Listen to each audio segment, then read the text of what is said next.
মক্কা মরুর তপ্ত পথে চলছিল এক বৃদ্ধা জন, মস্ত বোঝা মাথায় ছিল, কাঁপছিল তার দুই চরণ। জোরে হবে না?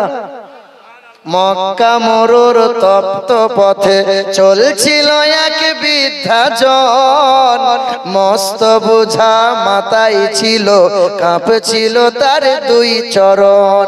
দাঁতে ভেঙেছে বয়স ভারী, আর পেকেছে মাথার কেশ। ক্লান্ত ছিল বুড়ির শরীর, ধুলাই ধূসর মলিন বেশ। তবে সামনে এসে এক যে যুবক, বিদ্যারে কয় আম্মা জান, এই বুঝাটি বইলে মাগো বাঁচবে বলো তোমার প্রাণ। ও বুড়ি মা, তোমার যে মাথার চুল সাদা হয়েছে, গালের চামড়া জড়ো হয়েছে, তুমি এই বোঝাটা কেমনে বয়ে নিয়ে যাবে? দাও, আমাকে দাও। যুবক বুড়ি মায়ের বোঝা নেবে। বুড়ি মা তো অবাক হয়ে তাকিয়ে দেখে, এত নুরানি ফুটফুটে ছেলে। আহা, দাও তুলে দাও আমার মাথায়, তুমি শুধু পথ দেখাও, যেথায় যাবে শান্তি পাবে আম্মা তুমি পা বাড়াও।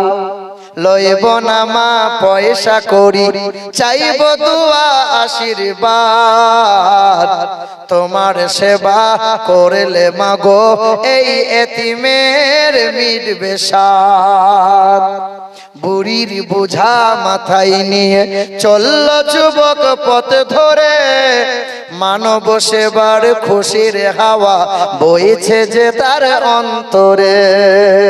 যুবক বোঝা নিয়ে যাচ্ছে আর জিজ্ঞাসা করছে, বুড়ি মা তুমি মন খারাপ করে যাচ্ছ কোথায় মা? বৃদ্ধাটিকে শুধাই যুবক, যাচ্ছ কোথায় আম্মা জান? মন কেন মা ভরা ক্রান্ত, দুই নয়নে অশ্রুবান। তখন বুড়ি মহিলা বলে, বৃদ্ধা বলে কালকে নাকি, বৃদ্ধা বলে কালকে নাকি আসবে গায়ে মুহাম্মদ, লইবে কেরে ধর্ম মদের লোকটি নাকি ভীষণ বদ। সেই ভয়েতে গ্রাম ছেড়েছি, সেই ভয়েতে গ্রাম ছেড়েছি, যাচ্ছি চলে অন্য গ্রাম। শুনলে বাছা দুঃখ আমার, বুঝলে এবার মনস্কাম। বলেন তো কালকে গায়ে কে আসবে? মুহাম্মদ সাল্লাল্লাহু। যুবক মুচকি মুচকি হাসে।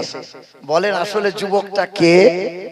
হ্যাঁ, কিছু দূর যাওয়ার পরে তখন বুড়িটা বলে, একটু পরই বৃদ্ধা বলে, ওইখানে মোর চলার শেষ, নামিয়ে দেবা বোঝা আমার, করলে দারুণ কষ্ট ক্লেশ।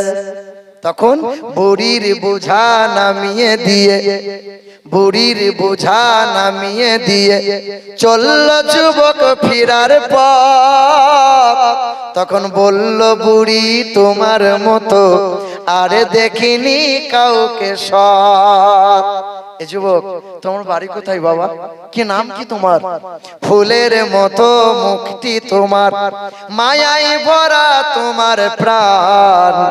কি নাম তোমার, কোথায় বাড়ি, যাও না বলে আব্বা জান। তখন যুবকটা সামনে এসে বলছে, যুবক বলে করুন দোয়া, যুবক বলে করুন দোয়া, না হয় যেন আমি বদ।